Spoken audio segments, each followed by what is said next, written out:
Namo Buddhaya, salam kebajikan, rahayu. Marilah kita bersama-sama berikan salam nasional kita, salam perjuangan kita. Merdeka! Merdeka! Merdeka! Terima kasih. Seluruh masyarakat Indonesia, rekan-rekan DPP, para penasihat hukum, rekan-rekan pers, dan saudara-saudara sekalian. Pada hari ini, setelah cukup lama berdiam diri, melakukan perenungan terhadap berbagai bentuk kriminalisasi hukum yang ditujukan kepada saya, maka tibalah saatnya untuk memberikan penjelasan kepada seluruh masyarakat Indonesia dengan sebenar-benarnya.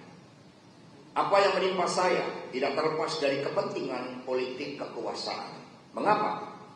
Sebab banyak pakar hukum yang telah melakukan kajian, bahkan suatu eksaminasi hukum dan focus group discussion terhadap putusan atas nama Wahyu Setiawan, Agustiani Tio Fridelina, dan Saiful Bahri, sebagaimana telah dilakukan antara lain oleh Profesor Dr. Amir Ilyas, Profesor Dr. Eva Ahyani Zulfa, Profesor Dr. Ridwan, Dr. Khairul Huda, Dr. Mahrus Ali, Dr. Beni Harmoni Hereva, Dr. Aditya Wiguna Sanjaya, Dr. Maradona, dan Dr. Idul Rizkan, dan lain-lain.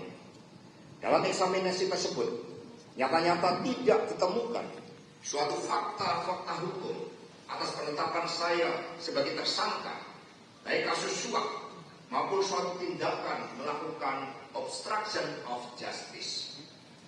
Dalam Undang-Undang KPK pasal 21 misalnya, tindakan obstruction of justice terjadi pada saat penyidikan. Dari hasil eksaminasi juga tidak ada bukti permulaan yang sah menurut hukum untuk menetapkan saya sebagai tersangka. Pada tahapan proses ini, sikap saya sangatlah kooperatif dan mentaati seluruh proses hukum di KPK. Tiadanya fakta-fakta hukum tersebut juga diperkuat melalui keterangan ahli dalam proses pra-peradilan. Melalui sidang yang syarat dengan falsafah, prinsip, dan dalil-dalil hukum, baik berdasarkan keterangan ahli dari KPK selaku termohon dan ahli dari pemohon, juga tidak ditemukan suatu fakta-fakta persidangan yang mengarah adanya bukti formal dan material yang bisa menjadi landasan bagi penetapan saya sebagai tersangka. Nah, karena itulah kami juga men-challenge atas keputusan pra-peradilan tersebut kepada para ahli hukum untuk melakukan eksaminasi terhadap seluruh dalil gugatan pemohon, jawaban termohon, dan keterangan para saksi, para ahli dalam pra-peradilan tersebut. Jadi ketika hasil pra-peradilan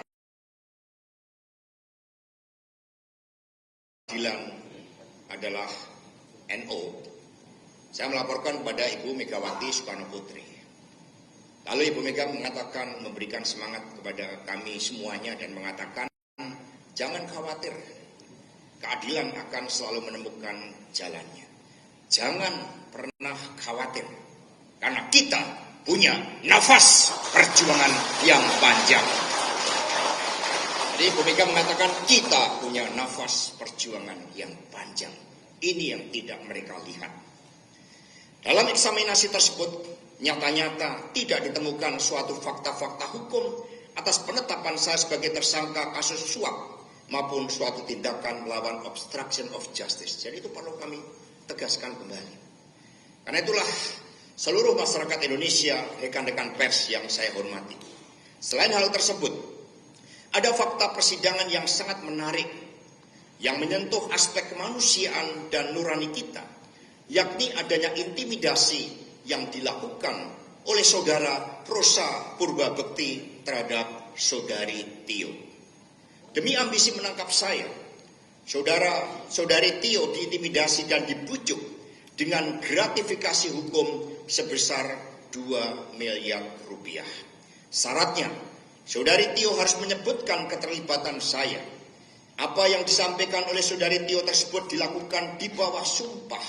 Sumpah di hadapan Tuhan Yang Maha Kuasa, di hadapan Allah Subhanahu wa Ta'ala. Dan tangannya itu berada di atas Di bawahnya Al-Quran, kitab suci. Tidak hanya itu, Saudari Tio juga diminta untuk menyebut orang-orang di lingkaran pertama Ibu Megawati Soekarno Putri agar bisa dibidik para penyidik tersebut. Ini baru disampaikan kemarin ya di dalam keterangan resminya.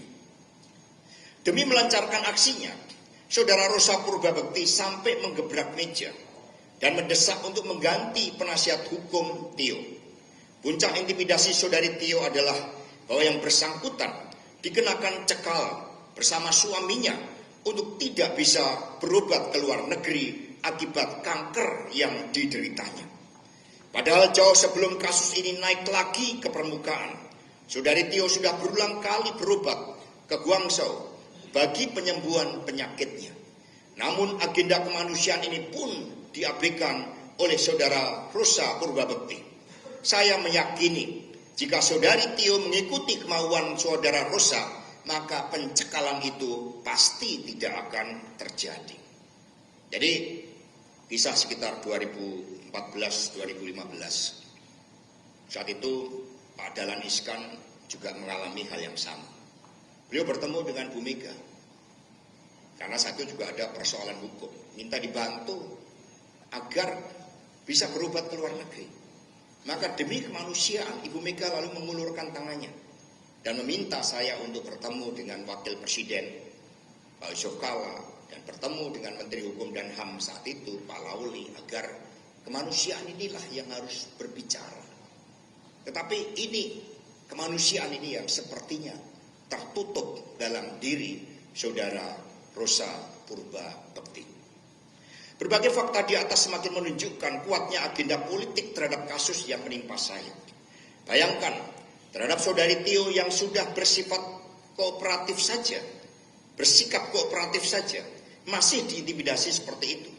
Hal yang sama juga terjadi untuk pemeriksaan saksi Doni Istiqomah, Kusnadi, dan lain-lain. Bukankah tindakan Saudara Rosa tersebut justru mencederai hukum yang seharusnya berperi kemanusiaan, penuh etika, hati nurani, dan berkeadilan? Betul tidak? Apakah tindakan Saudara Rosa itu dapat dibenarkan? Bukankah tindakan Saudara Rosa tersebut justru merusak dan marwah serta nama baik dari KPK itu? Jadi kita ini bangsa berpancasila, ada sila kemanusiaan di dalamnya. Masa kali itu kemudian diabaikan? Saudari Tio sudah menunaikan seluruh tanggung jawabnya, kewajibannya. Masa hanya untuk minta izin sampai mengajak. Kalau perlu ada penyidik yang mendampingi untuk berobat. Tetapi itu tetap tidak dikabulkan. Seluruh masyarakat Indonesia yang kami cintai dan banggakan, semua warga negara memiliki kedudukan yang sama di mata hukum, termasuk hak untuk mendapatkan perlakuan hukum yang berkeadilan. Keselamatan jiwa raga Saudari Tio menjadi bagian dari tujuan adanya negara Republik Indonesia ini. Namun hak untuk melanjutkan pengobatan atas derita kanker pun diabaikan hanya karena ambisi Saudara Rosa Purbabekti. Di sisi lain, berkaitan kasus yang ditujukan kepada saya, bukti-bukti yang disampaikan sebagaimana nampak di dalam sidang pra-peradilan adalah bukti terhadap suatu perkara yang sudah berkekuatan hukum tetap atau inkrah van Hewittstick. Ini terhadap keputusan yang memiliki kekuatan hukum tetap tersebut, dari keterangan para terdakwa dan saksi tidak ada yang menyebutkan keterlibatan saya. Namun sepertinya mau dipaksakan ada sumber dana yang berasal dari saya. Sekali lagi kami tegaskan bahwa perkara tersebut sudah inkrah, sanksi pidananya sudah dijalankan dan tidak ada amar putusan pengadilan yang menyebutkan keterlibatan saya. Lalu mengapa proses tersebut kembali diulang? Kecuali dalam amar keputusan ada. Jadi keputusan yang berlanjut. Dari keterangan saksi para ahli pidana dan hukum acara pidana sangat jelas terhadap pernyataan ini. Jadi tidak ada keterlibatan saya. Seluruh masyarakat Indonesia yang taat pada hukum di Republik ini. Itulah proses kriminalisasi yang dilakukan secara terbuka. Perlu kami sampaikan bahwa guna mendapatkan keadilan dan sebagai hak yang dimiliki oleh setiap warga negara Republik Indonesia yang sah, serta berdasarkan pertimbangan seluruh penasihat hukum, termasuk yang hadir di sini, akhirnya kami memutuskan untuk kembali mengajukan pra-peradilan. Dalam proses ini, KPK yang menjunjung tinggi hukum seharusnya menghormati proses pra-peradilan ini. Namun yang terjadi adalah bahwa saudara Rosa Purbabekti tetap memaksakan kehendaknya untuk memeriksa saya. Ini adalah sikap yang justru tidak menghormati institusi pengadilan dan mekanisme hukum yang berkeadilan. Saya berharap sebagai bagian dari institusi penegak hukum, sudah sepatutnya kalau KPK menghormati proses pra-peradilan yang sedang kami lakukan. KPK harus memastikan penegakan hukum yang berkeadilan. Jadi rekan-rekan masih mencatat ketika Ibu Megawati mengajukan amicus curiae. Di situ Ibu menyampaikan tentang pentingnya simbol Dewi Keadilan. Matanya tertutup, memegang timbangan dengan pedang untuk menegakkan keadilan itu dengan benar sesuai dengan hati nuraninya. Itulah semangat perjuangan kami. Semangat ini muncul berkat inspirasi dari Profesor Dr. Sunarto yang saat ini menjabat sebagai Ketua Mahkamah Agung. Di dalam pidato pengukuhan guru besar beliau di Universitas Erlangga, beliau menyampaikan bahwa hukum tanpa keadilan seperti seperangkat aturan kering tanpa roh. Karena itulah seorang hakim harus bertindak sebagai pembelajar sepanjang hayat, menjadi peneliti, menjadi filsuf, agar mampu membuat keadilan yang sejati. Keadilan di luar batas formalitas hukum, serta memperhatikan dampak sosial, budaya dan kemanusiaan di saat hakim mengambil keputusan. Jadi ini penting sekali dialektika di dalam hukum untuk melihat seluruh suasana kebatinan yang ada.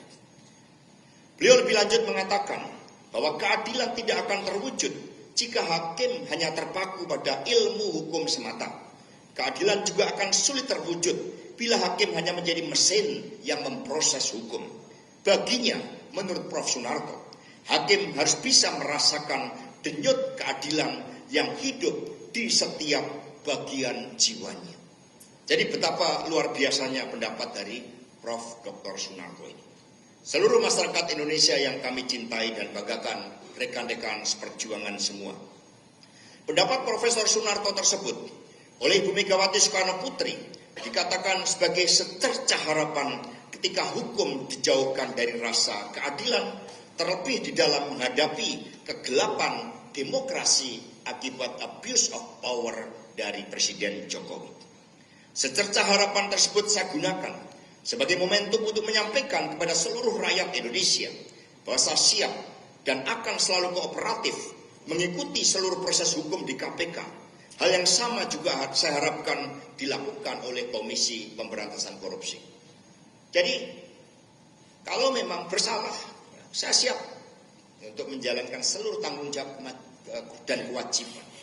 Tetapi sejak awal kami katakan bahwa ada proses politik yang terjadi, dan kemudian sebagai kader partai tentu siap bahwa segala konsekuensi sebagai bagian dari pengorbanan terhadap cita-cita saudara-saudara sekalian. Bapak, Ibu, dan saudara-saudara sekalian, banyak yang mengatakan kepada saya bahwa kini tiba saatnya untuk melakukan suatu gugatan, suatu declaration of our objections, atau suatu sikap resmi sebagai warga negara Republik Indonesia yang sah terhadap perlakuan berlebihan berupa suatu pelanggaran etik dan tindakan melawan hukum yang dilakukan oleh saudara Rosa Purbabekti. Apa yang dilakukan oleh penyidik KPK tersebut selain sangat intimidatif, tendensius, juga tidak bisa dilepaskan dari kepentingan politik di luarnya. Dalam panggung besar politik di Indonesia, apa yang terjadi tidak bisa dilepaskan dari sikap-sikap politik yang saya sampaikan sebagai Sekretaris Jenderal DPP PDI Perjuangan. Sikap kritis itulah yang menciptakan hadirnya rasa tidak senang dalam diri seseorang yang mengidentikan dirinya sebagai seorang raja. Pertama, penolakan terhadap kehadiran kesebelasan Israel dalam Piala Dunia U20 tahun 2023 Sikap resmi PD Perjuangan berpijak pada konstitusi sejarah dan prinsip-prinsip kemanusiaan yang tertuang dalam Dasar Sila Bandung. Pembebasan dan kemerdekaan Palestina adalah komunika politik yang ditandatangani oleh pemerintah Republik Indonesia dalam Konferensi Asia Afrika tahun 55 di Bandung. Ini yang kita tandatangani bersama dengan 29 negara yang lain. Sikap ini terbukti benar. Akhirnya, bukan hanya Ibu Megawati Soekarno Putri dan PD Perjuangan yang kokoh dalam prinsip, namun dunia pun kemudian mengutuk Israel atas kekejamannya di Gaza. Inilah Satyam Eva Jayate yang pertama, saudara-saudara sekalian. Kedua, sikap penolakan terhadap perpanjangan masa jabatan Presiden Jokowi atau penambahan masa jabatan 3 periode. Prinsip yang dipegang oleh Ibu Megawati Soekarno Putri adalah berpijak pada Undang-Undang Dasar Negara Republik Indonesia tahun 1945 pasal 7. Ini yang harus dijalankan dengan seluruh-seluruhnya, yang menyatakan bahwa masa jabatan presiden dan wakil presiden hanya 2 periode. Akhirnya seluruh masyarakat sipil, mahasiswa dan akademisi menolak hal ini. Dan inilah Satyam Eva Jayate yang kedua. Jadi Satyam Eva Jayate adalah kebenaran itu pasti menang. Itu yang kita pegang. Ini adalah prinsip-prinsip kebenaran yang kita junjung tinggi. Yang ketiga, ketika konstitusi dikebiri dan demokrasi terancam mati melalui keputusan MK nomor 90 tahun 2023, inilah abuse of power dengan menggunakan hukum dan diduga penuh dengan intimidasi dan penggunaan kekuatan kapital akibat campur tangan Presiden Jokowi dan Ketua MK saat itu Anwar Usman. Sikap tegas Ibu Megawati Soekarno Putri terjadi karena ketaatan pada peraturan perundang-undangan. Apa yang terjadi di MK ini akhirnya tercatat sebagai titik paling gelap dalam sejarah demokrasi Indonesia. Dan inilah Satyam Eva Jayate, sebab konstitusi itu memiliki roh. Dan sekiranya itu dilanggar melalui abuse of power, maka bisa menciptakan krisis. Kita yang tidak menginginkan itu, maka kita juga akhirnya berproses, meskipun itu semua adalah prosedural. Keempat, masyarakat Indonesia mencatat bahwa di dalam Pilpres dan Pileg tahun 2024 serta Pilkada 2025, berbagai penggunaan mesin politik yang bukan partai politik kembali terjadi. PD Perjuangan menyampaikan begitu banyak catatan gelap atas praktek demokrasi prosedural yang berwatak otoriter populis ini. Masyarakat mencatat begitu masif intimidasi yang dilakukan terhadap kepala desa, anggota legislatif, jurnalis, tokoh-tokoh pro-demokrasi, para pengusaha hingga kepala daerah. Bahkan bujuk rayu melalui bansos pun dilakukan untuk membius kesadaran rakyat. Ini berita di salah satu media nasional hari ini. Korupsi kepala desa yang kemudian ini menjadi alat sandera.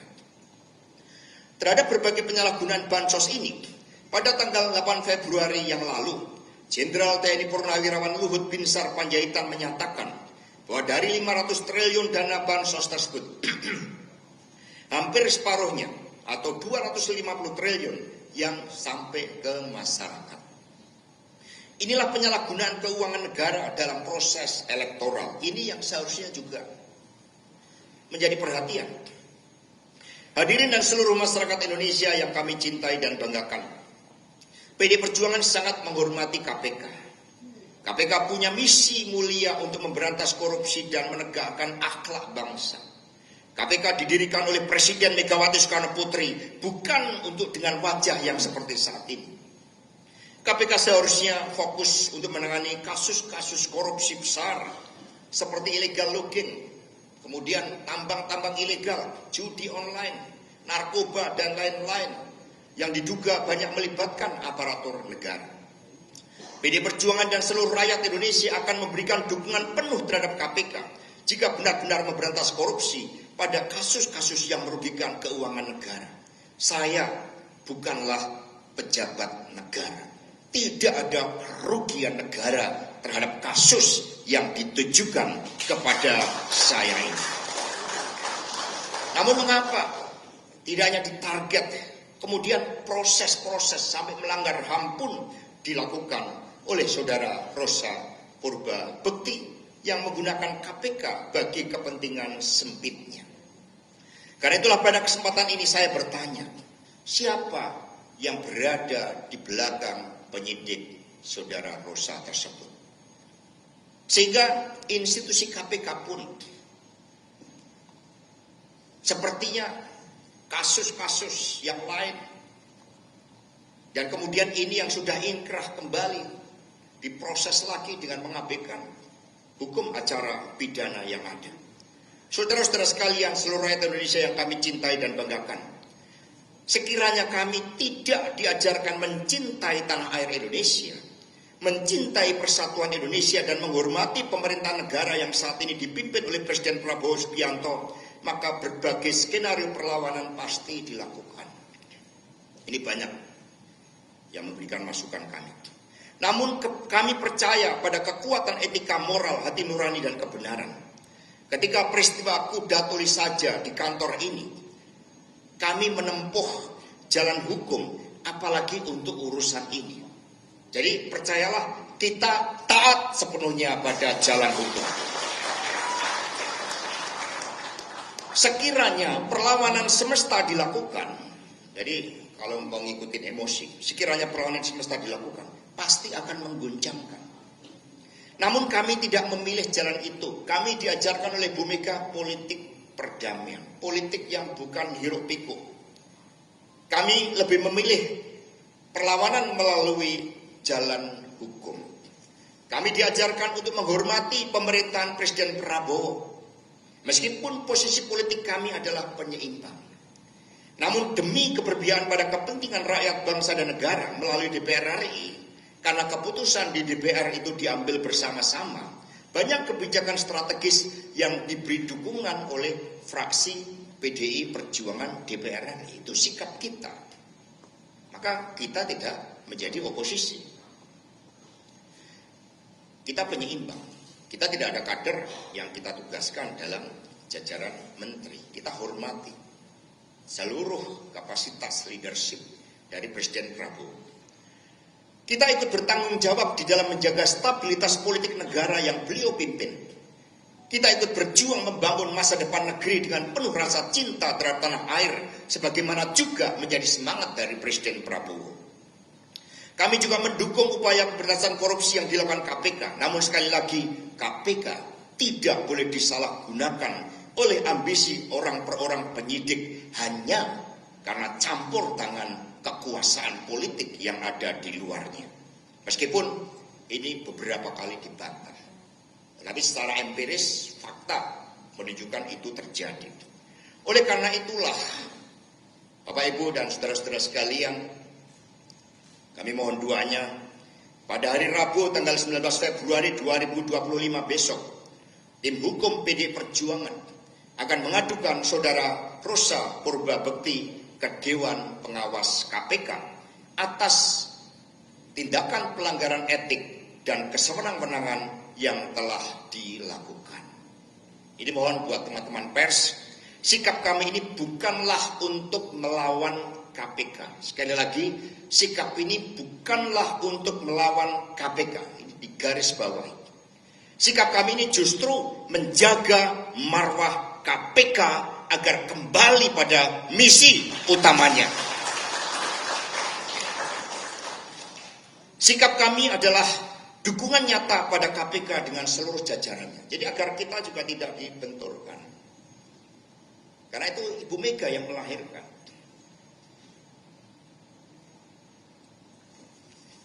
Kami percaya sepenuhnya bahwa pimpinan KPK saat ini memiliki visi, misi, agenda strategis, serta komitmen untuk memberantas korupsi dengan cara-cara yang benar.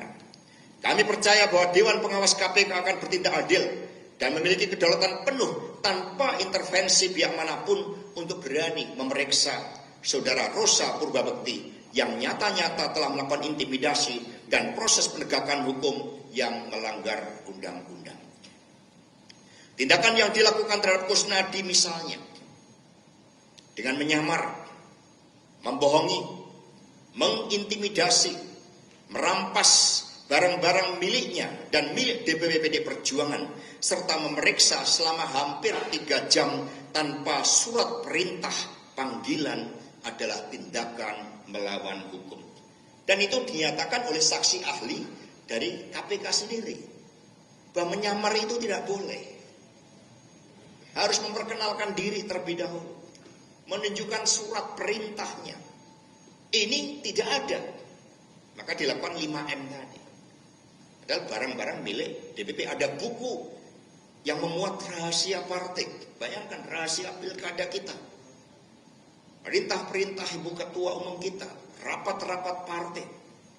Itu semua disita dengan cara-cara melanggar hukum, dan selama ini kami diamkan agar ada upaya otokritik. Namun ternyata hal itu tidak dilakukan. Demikian pula intimidasi terhadap saudari Tio, Doni Istiqomah, Hasan dan lain-lain sangat mencoreng kewibawaan KPK. Kita ingin menyelamatkan KPK. Itu misi kita semuanya. Saya sebagai sekjen, ya, boleh dilakukan suatu penelitian yang independen terhadap sikap-sikap untuk melakukan pemberantasan korupsi, termasuk di dalam tubuh partai. Ketika mau dijadikan menteri atau anggota DPR RI dari dapil manapun, lebih memilih untuk membantu ibu ketua umum di dalam mengelola partai, agar partai kita benar-benar menjadi partai ideologis yang merakyat. Itu maka kita bangun itu, berbagai program pemberantasan korupsi kita jalankan di partai kita ini. Semoga apa yang saya sampaikan ini menjadi momentum bagi seluruh anak bangsa untuk benar-benar berjuang bagi terwujudnya Indonesia yang bebas dari kolusi, korupsi, dan nepotisme yang menjadi spirit dari reformasi. Kita semua adalah anak-anak Republik Indonesia yang lahir dari keberanian melawan kekejaman hukum kolonial dan kolonialisme Belanda. Apakah hal ini akan kita biarkan kembali ketika hukum hanya dijadikan alat penindasan yang baru? Pesan Profesor Dr. Megawati Soekarno Putri sangat jelas.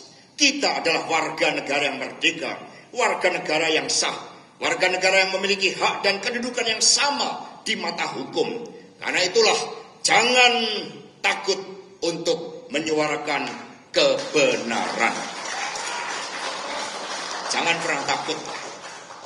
Kepada seluruh akademisi, civil society, mahasiswa, jangan pernah takut. Pakar hukum untuk menyuarakan kebenaran, tetapi semua dengan cara-cara yang tidak melanggar hukum. Sebab kata Ibu Mega, ketakutan itu adalah ilusi. Demikian yang dapat kami sampaikan.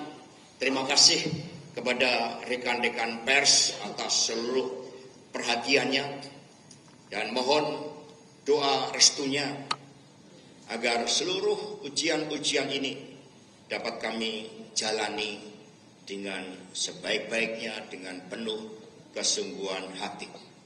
Apabila di dalam proses ini ada hal yang kurang berkenan, kami mohon maaf. Kami tidak bermaksud untuk membuat gaduh dalam situasi politik ini. Kami ingin membangun suatu stabilitas politik agar rakyat bisa merasakan negara benar-benar hadir. Terima kasih. Wassalamualaikum warahmatullahi wabarakatuh. Shalom. Om Santi Santi Santi Om Rahayu. Terima kasih. Merdeka! Merdeka! Merdeka! Saya kembalikan kepada saudara Roni.